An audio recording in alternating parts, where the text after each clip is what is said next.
Bueno, eh, acabo de terminar de ver una película que se llama Good Against Evil, que no es una película, sino que resultó ser un programa de televisión piloto para una serie que nunca despegó, por muy buenas razones.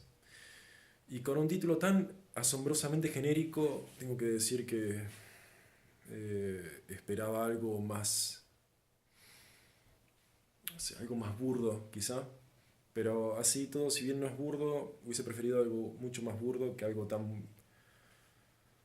eh, vulgar, obvio. No vulgar como Sofovich, sino vulgar como lugar común. Esta serie es una colección de lugares comunes. Eh, Good Against Evil se estrenó en televisión en el año 77. Fue un programa de televisión piloto para una serie que nunca comenzó, que nunca, digamos, tomó vuelo. Tiene entre sus actores secundarios a Kim Cattrall, razón por la cual la película, como al ser de dominio público, cada vez que se reedita, eh, la tapa resulta ser una mentira, porque ponen, como la ponen, digamos, como si bien no tuvo nunca un afiche oficial porque no era una película, sino que era digamos, digamos, una cosa que después se vendió como película. Eh, y le inventan tapas donde Kim Cattrall es como la figura central y la ponen atrás, viste, con alguna cosa demoníaca, porque estamos hablando del diablo acá. Y la ponen a Kim Cattrall rubia, esplendorosa, hermosa, como, bueno, como la conocemos, pero acá encima está morocha y con pelo corto, haciendo como de madre llorona, viste, nada que ver. Y aparte y aparece en el tercer acto. Y totalmente fuera de lugar, ¿no? Bueno.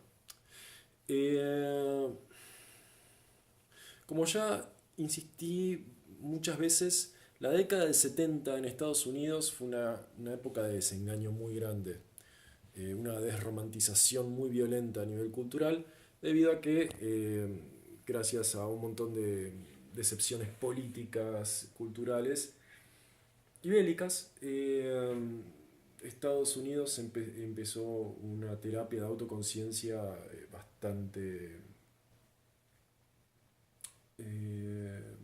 bastante culposa, en el que de repente ya no era the home of the free and the home of land of the free, home of the brave. Era un lugar donde de repente los papá y mamá ya no tenían razón. eh, digamos, en las guerras ya no eran los buenos, y hasta el presidente era una persona falible. Todo esto nos parece una pelotudez atómica, pero para un lugar como Estados Unidos, que digamos que tenían como una especie de cultura autopromocional muy fuerte, era un revés muy grande y eso se reflejaba mucho en las películas, que esto que lo otro. ¿Por qué digo toda esta introducción larga? Esta película que vi es una mierda, pero digamos, el contexto yo creo que hay algo que funciona.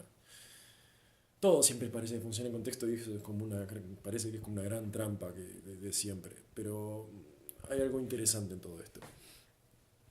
Como nosotros sabemos, en la década del 70, con todo este gran desengaño, de repente William Friedkin en el año 73 saca El Exorcista, devolviéndole a la gente no, digamos, la idea digamos, le devolvió la idea de bien y mal a la gente en un público que ya era cínico, porque ya descreía de todo, de todas las instituciones, y le devuelve el miedo, el bien y el mal a través del miedo al mal.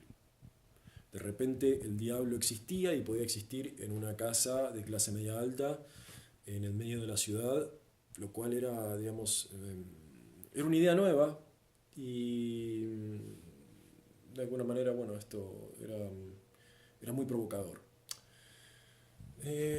A todo esto, bien contra el mal, este episodio piloto de mierda se agarra de eso.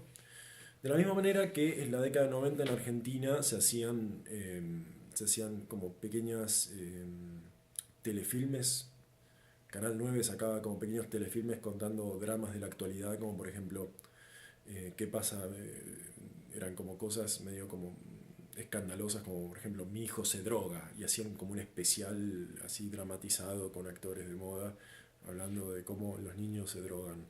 Eh, bueno, en los 70 no era la droga, sino que era el diablo. La gente, las madres de clase media le tenían mucho, mucho miedo a los satanistas.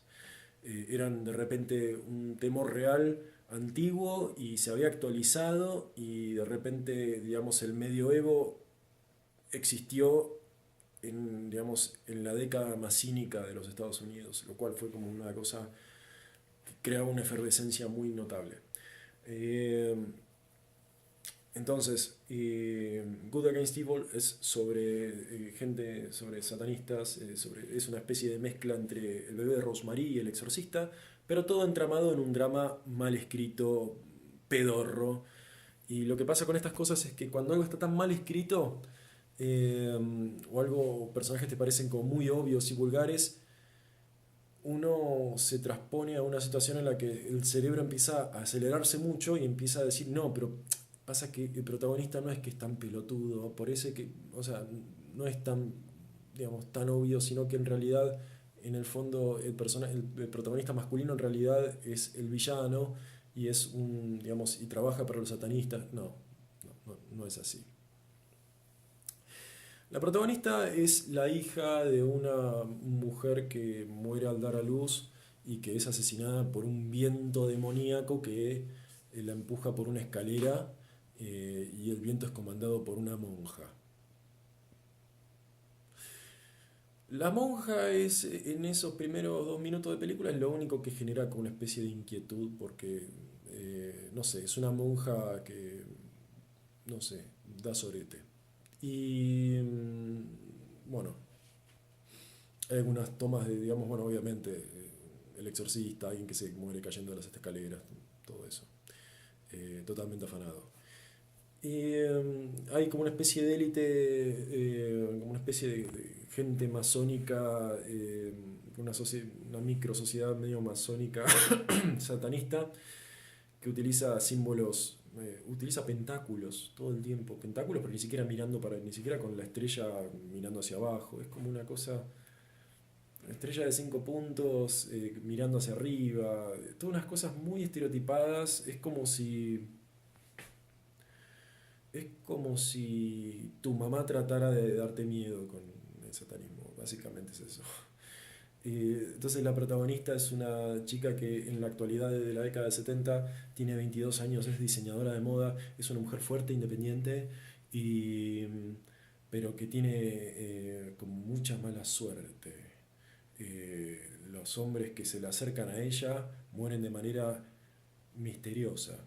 A todo esto, ella está trabajando y viene un tipo con una traffic y le abolla el auto por adelante, cual es muy sospechoso. Este tipo resulta ser el protagonista masculino y el tipo a los 5 minutos le arregla el auto, aunque no tiene seguro, lo cual es también sospechoso, pero todo esto no importa.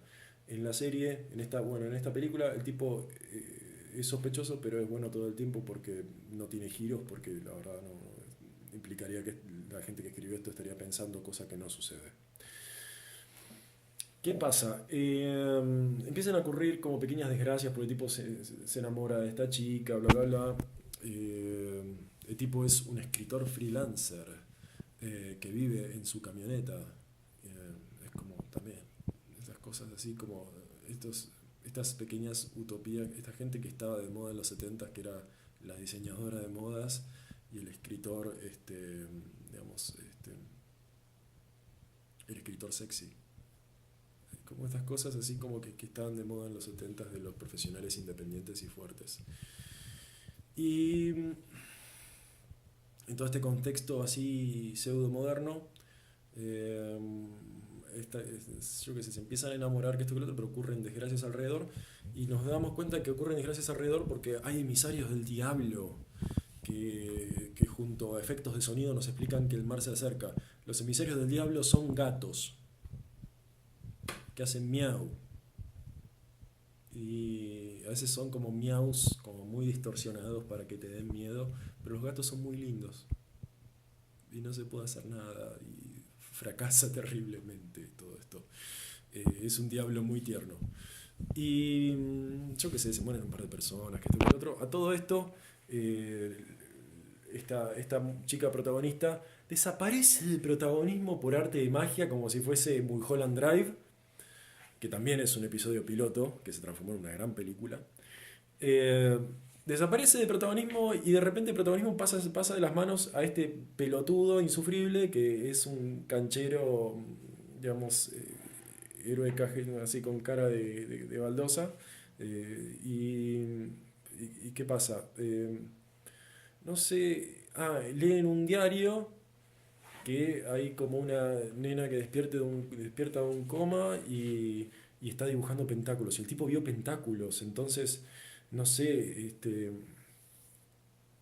empieza a unir los puntos y va al hospital donde está esta nena y de repente, bueno, se entera de que esta nena es la hija de una exnovia de él y de repente, bueno, el tipo retoma un romance con su exnovia, la protagonista le chupa un huevo y hay que cometer un exorcismo con la nena. Lo que es este exorcismo, me cagué de risa porque, eh, eh, bueno, el tipo ya un sacerdote, amigo, que también, personaje secundario metido con calzador. Eh, la nena chiquita, o sea, no hace nada, digamos, demoníaco, pero se escuchan sonidos que son muy graciosos y aparte hay como un contraplano en la que está el tipo rezando y se ve como, digamos, tipos que están atrás tipos que están, digamos, al costado del cuadro, pero que ni siquiera están en el mismo ángulo que la nena está como, no sé, por ahí le empiezan a arrojar muebles al tipo que es muy notorio, que no es una fuerza sobrenatural, sino que son, digamos, asistentes de cámara arrojando muebles contra el tipo. Es muy gracioso. El mejor efecto demoníaco es la almohada endemoniada. Hay una almohada que toma, digamos, no se deforma. Es una almohada que sabemos que es demoníaca porque no se puede despegar de las manos del sacerdote de cura y lo empieza a asfixiar y el tipo no se puede sacar la almohada de encima. Cómo derrotan al demonio. Bueno, nuestro protagonista masculino rompe la almohada y el diablo pierde.